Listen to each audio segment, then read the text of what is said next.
Sometimes, the quietest storms arrive when the sky is at its clearest dot. Emma moved slowly through the sun-drenched kitchen.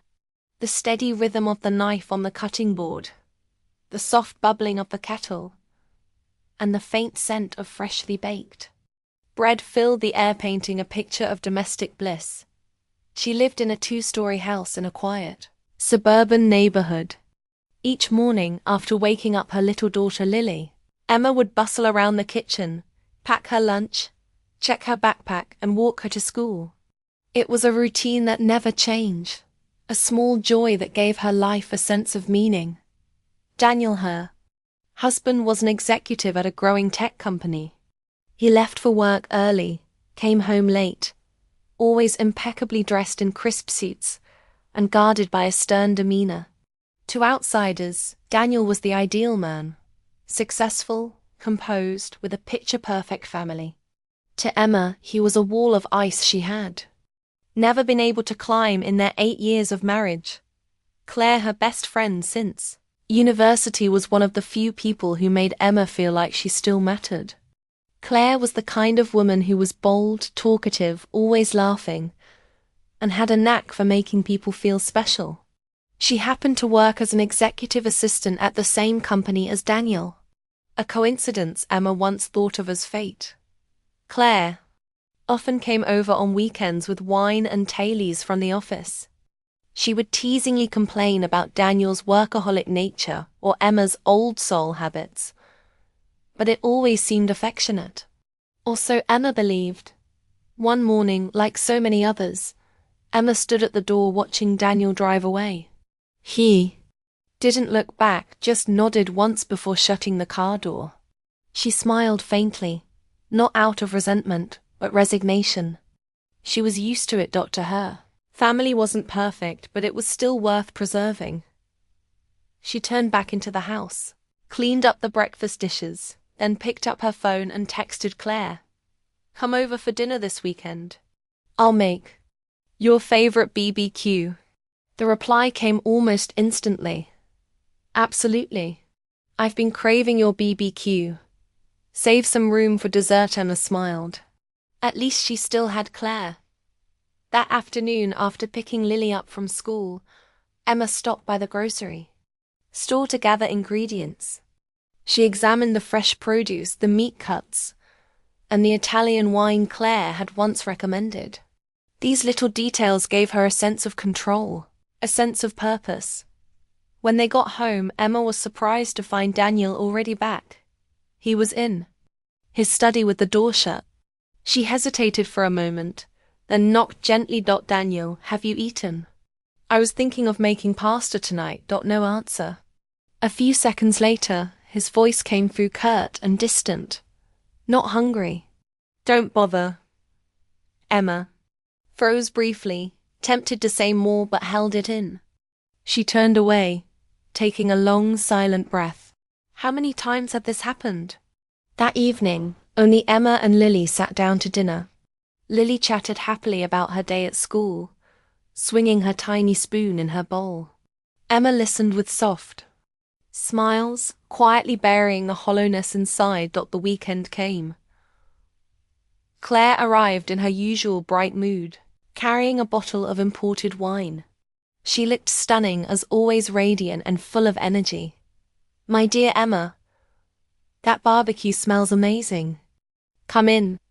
Lily's been waiting to hear your stories." 3 generations of women, child, mother, and friend sat together under the warm dining room light. Dinner was filled with laughter and endless office gossip from Claire. Daniel came down late, as usual, stoic and silent, but Claire had a way of drawing him into conversation. Emma watched them, a flicker of envy rising at how easily Claire made Daniel smile. But she brushed it aside. Claire was her best friend. Daniel was her husband. These were the 2 people she trusted most in the world. She had no idea that behind that dazzling smile, Claire was laughing for a very different reason. Trust is like glass. No matter how clear, you won't see the cracks until it shatters. It started with small things barely noticeable at first. But once you begin to question, nothing feels real anymore.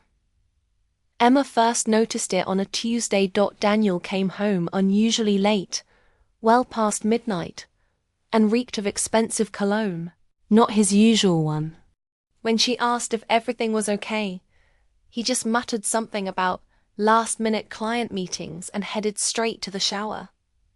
No kiss, no eye contact, just silence. The next morning she found a faint lipstick mark on the collar of his shirt, too subtle for anyone to notice, unless they were looking. Emma stared at it for a long time. It wasn't her shade. She didn't say anything. Maybe it was a client. Maybe he'd brushed up against someone. Maybe it was nothing. But once suspicion enters your mind, it lives there, quietly feeding on silence. Over the next few weeks, Daniel became more distant. He stopped responding to Emma's texts during the day. When he came home, he'd spend hours locked in his study, or fall asleep on the couch with his phone clutched tightly in his hand. He rarely ate with them anymore, and when Lily ran to hug him, he'd pat her on the head distractedly, eyes still. On his screen. Emma told herself it was work stress. That's what Claire said, too. He's under pressure, Em. You know how Daniel is, he bottles everything up. Claire said over coffee one afternoon. Yeah, I know. I feel like I don't even know him anymore, Emma murmured, stirring her drink. Claire leaned forward, her voice warm. You're doing everything right, just be patient. He's lucky to have you. Emma smiled faintly, her trust momentarily reassured by those comforting words. She didn't know that behind every kind smile, there was a secret waiting to unfold. Then came the phone call. One afternoon, while Daniel was out, his phone buzzed on the kitchen counter. It never did that. He always kept it on silent, locked, close to him. But this time, he'd forgotten it. The screen lit up. Claire. Emma hesitated. She wasn't the kind of person to snoop, but something inside her whispered, look. The call stopped. Then came a message. Last night was dangerous. Call me when you can. The air around her seemed to freeze. Emma stared at the screen, her heartbeat echoing in her ears. She sat down. Her fingers trembled. She read the message again. And again. Claire? Her Claire? No. There had to be an explanation.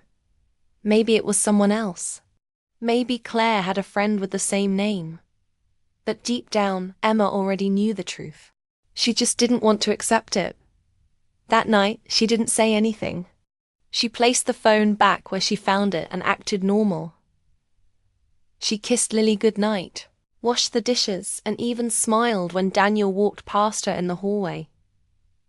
But something inside her had cracked quietly, without warning.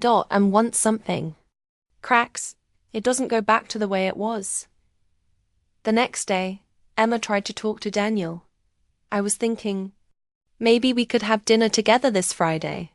Just the two of us. Daniel didn't look up from his laptop. I have a late meeting. We haven't gone out in months. Emma. Can we not do this right now? She stood there, her voice soft. Do what? He finally looked up, tired, cold, whatever this is.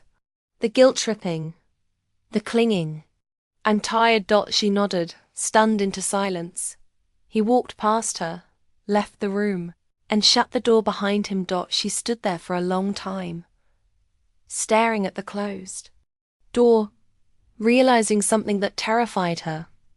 She was alone, not physically, but emotionally, utterly, completely alone. Later that week, Claire came by again. Same bright smile, same warm laugh. She hugged Emma like always, brought Lily a small gift, and commented on Emma's new dress. Emma played along. She smiled, nodded, served coffee, but her eyes watched every movement, every glance Claire made toward Daniel. The way her laughter lingered when he made a dry joke. The way her hand rested a second too long on his shoulder. It all felt rehearsed, now too perfect. After Claire left, Emma sat in silence. She finally opened her laptop and typed into the search bar, "How to know if your husband is cheating." The results flooded in. Articles, signs, checklists. Suddenly, her life became a list of red flags. He guarded his phone. He came home late. He blamed her for everything. He avoided intimacy. He had become emotionally unavailable.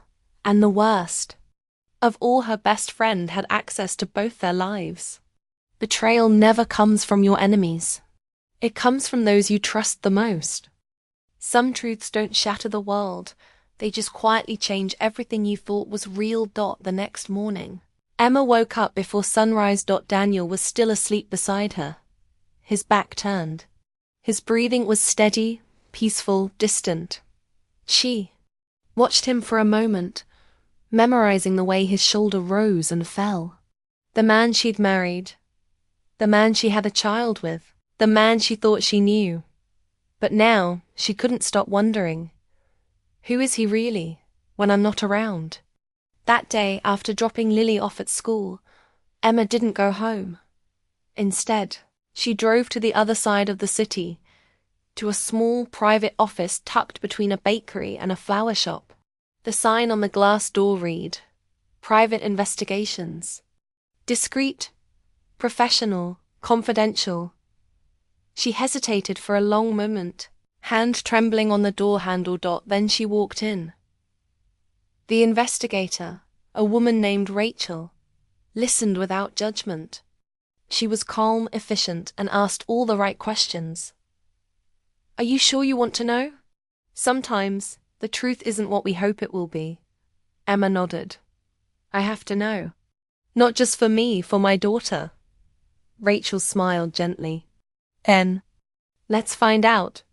Within a week, Emma had everything she needed. Photos, phone records, hotel check-ins, dates and times. Claire and Daniel had been meeting in secret for months, sometimes during work hours, sometimes late at night when Emma thought he was at meetings, and sometimes.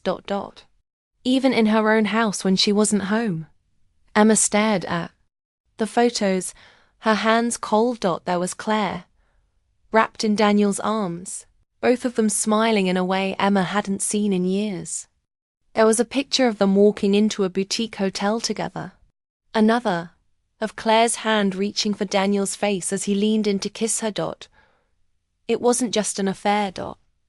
It was a love story. One Emma was never a part of. She didn't cry. Not that night. She sat on the couch in the dark, Lily asleep upstairs, the photos spread before her like silent witnesses. And in that silence, something in her began to harden, not in a cruel way, but in a certain way. A clear way. She knew. Now. And now that she knew, she could choose what came next. The next morning, Emma made pancakes with strawberries, Lily's favorite. She even hummed a tune as she set the table. When Daniel walked into the kitchen, he looked surprised. "You read. Cheerful today." Emma smiled brightly. "Why wouldn't I be?" He narrowed his eyes, as if searching her face for some hidden meaning. But Emma had already learned how to mask pain. She had been doing it for years. Later that week, Claire invited Emma out for lunch. Emma said yes. They met at a trendy little cafe downtown. Claire was radiant, dressed in a flowing silk blouse and laughing too loudly. God, I needed this. Work has been insane lately. Emma sipped her tea, watching her. "Stressful, huh?" Claire shrugged. "Deadlines, egos, you know how it is." There was a flicker of something, maybe guilt, maybe arrogance in Claire's eyes. Emma couldn't tell. She didn't care. "You know," Claire added with a smirk, "Daniel's been especially tense lately. You should do something special for him." Emma tilted her head. Like what? I don't know. Wear something sexy, surprise him. Men need that sometimes. Emma smiled sweetly. Thanks for the advice. That night she pulled out the box from the investigator. She looked through the photos again. The timeline. The lies. The betrayal. And then she made a plan. You can't fight fire with fire. Unless you learn to control the flame. There are moments when silence is louder than a scream. When a look is more dangerous than a weapon. It was a Thursday evening. Emma stood in front of the mirror, brushing her hair slowly. She wore a simple navy blue dress, not too tight, not too revealing, but elegant in the way only a confident woman could pull off. Daniel was downstairs, pouring himself a drink. She could hear the clink of glass, the low murmur of a sports channel playing in the background. Lily had fallen asleep early. The house was quiet. Emma took one last look at herself in the mirror and walked downstairs. He barely looked up as she entered the living room. "Where's Lily?" he asked. "Sleeping. Can we talk?" Daniel frowned, clearly annoyed. "Emma, not now. It's important." Her voice wasn't raised. It was calm, even gentle, but it left no room for escape. Daniel exhaled and sank onto the couch. "What is it?" Emma sat down across from him, her hands folded neatly in her lap. She looked into his eyes. Steady, cold. "How long have you been sleeping with Claire?" The room froze. Daniel's fingers tightened around his glass. His mouth opened slightly, searching for words, buying time. "What the hell are you talking about?" Emma tilted her head, still calm. "You can lie if you want. But I already... No, I have photos, call logs, hotel records. Do you want to see them?" His face went pale. For the first time in years, Daniel looked afraid. "Emma, I listen. It didn't mean anything. It was a mistake. I was confused." She let out a small laugh, dry, hollow. 6 months of confusion. He stood up, pacing. "You don't understand. I've been under pressure. You're always busy with Lily, with the house, and you chose her. My best friend." Her voice cracked on that word. Best friend. It was the only time she let emotion slip. Daniel tried to approach her, but she stepped back. "Don't. You lost the right to touch me the moment you touched her." There was a long silence. Then he said it, the thing men always say when they realize they're no longer in control. "You can't just throw this family away, Emma." She met his eyes, and for the first time in their marriage she didn't flinch. "I'm not throwing anything away. You already did." The next day, she met Claire at a quiet coffee shop. Claire arrived with her usual smile, but when she saw Emma's expression, the smile faltered. "Emma... what's wrong?" Emma slid a sealed envelope across the table. Inside were 3 photographs.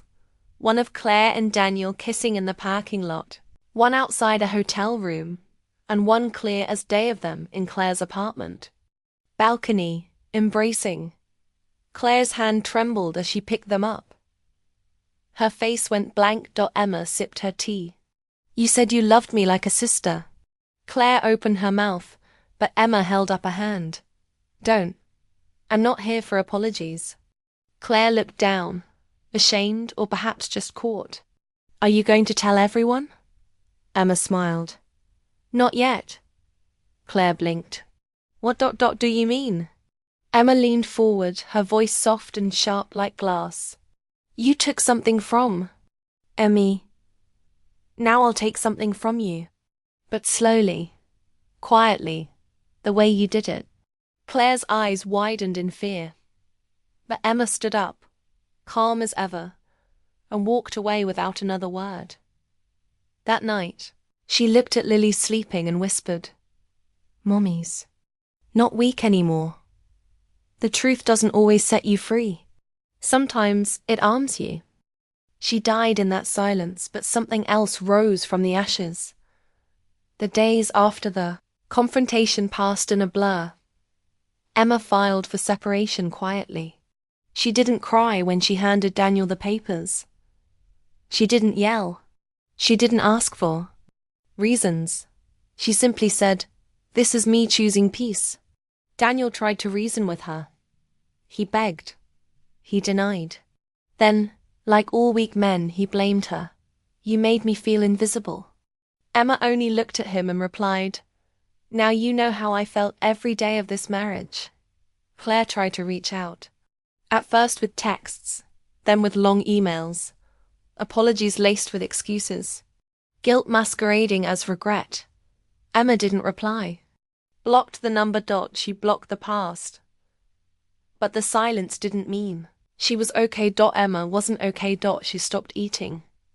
Some days, she forgot what day it was.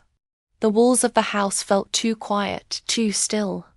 Like everything inside them had already died. At night, she would sit by Lily's bed and hold her hand. Was the only thing anchoring her. Her little girl, too young to understand betrayal, too pure to carry her mother's pain. Emma looked at her daughter's face and made a silent vow. "You will never see me break." One morning, she stood in front of the mirror. Her eyes were dull, her skin pale, her body thin from stress. But in that reflection, she didn't see weakness. She saw rawness, the kind that came before something new.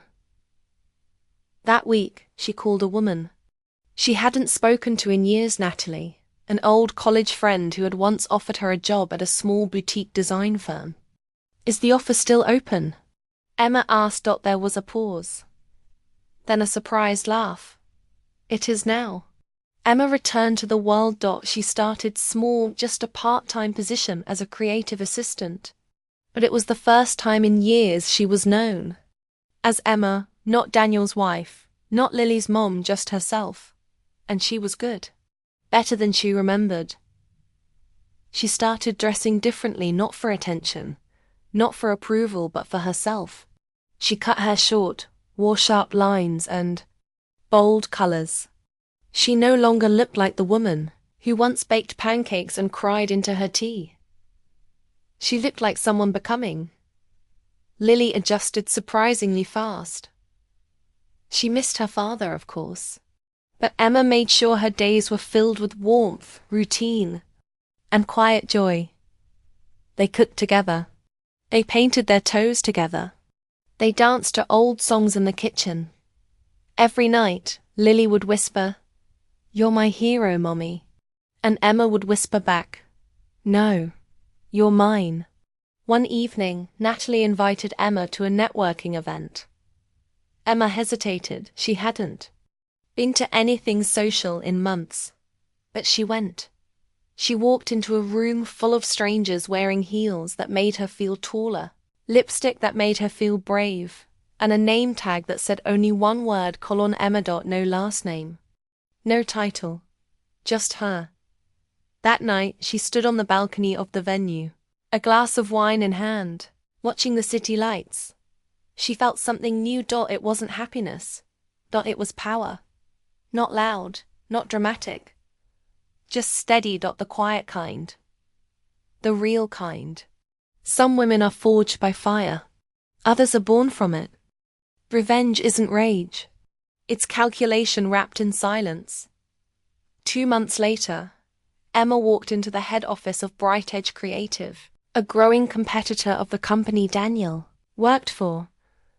She wasn't there for a job interview. She was there to pitch a partnership. Her designs, sharp, clean, bold, had drawn attention through her freelance work with Natalie's firm.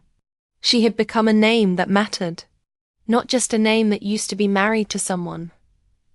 The creative director was impressed. "This is strong work. Smart, marketable. Who taught you this?" Emma smiled. "Pain." They shook hands. Emma walked out with a contract and a plan. Daniel's company had been bidding on a major rebranding deal for Aurelia Tech. a lucrative account that could stabilize their shaky market standing. They didn't know that BrightEdge, with Emma's design proposal, was also bidding.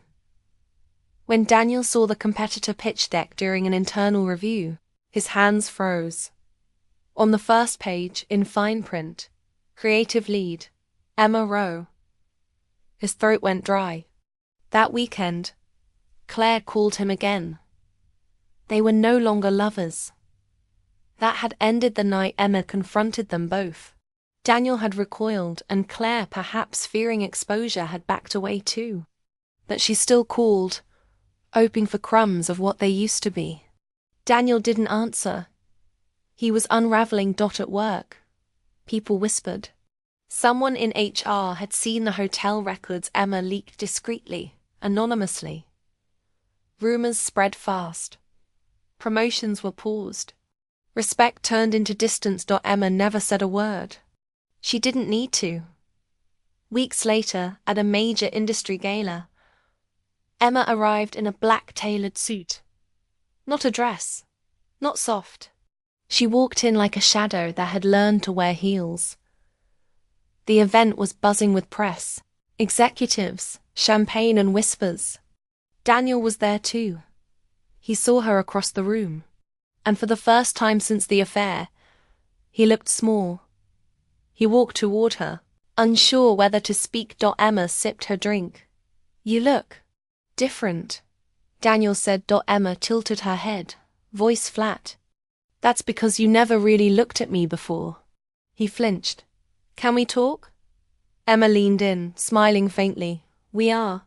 Then she turned and walked away. Claire wasn't invited to the gala. Her company had let her go 2 weeks earlier. Office politics, they said, but Emma knew better. She had called in a quiet favor, just one phone call to the CEO's wife, whom Emma had once helped through a personal rebrand. It didn't take much. Just a whisper. Just enough. Emma didn't destroy them with fire. She didn't scream, didn't humiliate. She simply took what mattered most to them. Daniel. His control, his reputation, his confidence. Claire. Her social power, her career, her image of herself. They lost not because Emma fought them, but because she became someone they could no longer touch. Weeks later, on a quiet Sunday, Emma sat on her porch with Lily. The wind was soft, the light golden. "Do people always get what they deserve, Mummy?" Lily asked. Emma looked at her daughter. "Not always, but sometimes, if you wait long enough, they get exactly what they gave." Her revenge wasn't loud. It was becoming untouchable. You don't always need revenge. Sometimes surviving well is the loudest victory. Spring came quietly. The cold melted. The air softened. Trees bloomed again, like they had forgotten the frost. So had Emma. It had been 6 months since she signed. The final divorce papers. No fight, no drama. Just a signature. Daniel had asked one last time, "Is this really what you want?" Emma looked at him, not the man she married, but the man he had become. And she said, "No, this is what I deserve." She kept the house not because of pride, but because of Lily. The rooms were no longer haunted. She had repainted the walls, changed the curtains, bought new plates, donated all the wine glasses Claire used to drink from. It was the same house, but not the same home. Now, it was hers. Every morning, Emma woke early, made coffee and sat in silence before Lily woke up. She didn't rush anymore. She didn't serve anymore. She simply was. Work was thriving. Emma had been promoted to creative director of the boutique firm she helped grow. Her name was now attached to award-winning campaigns, new clients, and industry praise. But it wasn't fame she was after. It was purpose. And she had found it. Claire tried one final time. She emailed a long message, half apology, half justification. She wrote about guilt, about regret, about how lonely she felt. Emma never replied. She didn't need to. Some things are better left in silence. Daniel, too, had changed. He was quieter now. He had lost the promotion he once coveted. His new apartment was cold, expensive, and always empty. He had learned the difference between possession and partnership. But it was too late. One afternoon, Emma took Lily to a park just outside the city. They laid on a picnic blanket, reading picture books and eating strawberries. Lily looked up at her and said, "Mommy, are you happy now?" Emma paused. She thought of everything, of the girl she used to be, of the woman she became, of all the pain and fire and silence in between. Then she smiled. Yes, and not just happy, free. Lily leaned her head on her chest.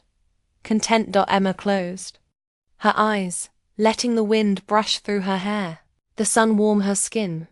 She wasn't bitter. She wasn't angry. She didn't need revenge anymore. Because she had something they never would. Peace. She didn't just survive the fire. She became the flame, and then she chose to be the light.